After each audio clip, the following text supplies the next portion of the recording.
এরপরে প্রশ্ন হলো, বিশ্ব ইজতেমায় যাওয়াটাকে অনেকে বেদাত বলে মন্তব্য করছেন, এ বিষয়ে আপনার দৃষ্টিভঙ্গি কি, দয়া করে জানাবেন।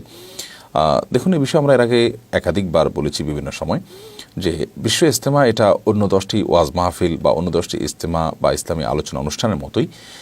এখানে সাধারণত মানুষকে দিনী বিষয়ে উদ্বুদ্ধ করা হয় এবং দিনী চেতনা জাগ্রত করবার জন্য মোটিভেশনাল আলোচনা বয়ান পেশ করা হয়ে থাকে।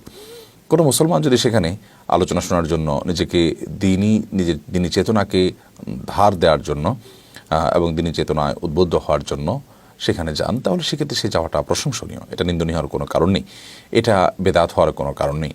তবে যদি কেউ এখানে যাওয়াটাকেই স্বতন্ত্র ইবাদত মনে করেন এবং এখানে যাওয়াটাকেই স্বতন্ত্র সওয়াবের কারণ মনে করেন, কিংবা এটার কোনো অলৌকিক এবং আধ্যাত্মিক কোনো বিশেষত্ব আছে সেরকম বিশ্বাস থেকে তিনি যান, তাহলে সেটা নাজায়েজ হতে পারে, সেটা ভ্রান্তি হতে পারে। আবার অনেকে বলে থাকেন যে সেখানে অনেকে যান হজের মতো মর্যাদা সেখানে পাওয়া যাবে বা হজের সমান সওয়াব পাওয়া যাবে বা হজের চাইতে বেশি সওয়াব হবে সেখানে গেলে, এরকম বিশ্বাস থেকে।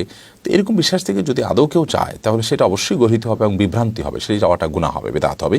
তবে আমার বিশ্বাস এবং আমার ক্ষুদ্র অভিজ্ঞতা হলো যে লক্ষ লক্ষ মানুষ যারা সেখানে যাচ্ছেন তারা ওয়াজ শোনার জন্য, আলোচনা শোনার জন্য, বয়ান শোনার জন্য যাচ্ছেন, সেখান থেকে বয়ান শুনে উদ্বুদ্ধ হয়ে আসার চেষ্টা করছেন।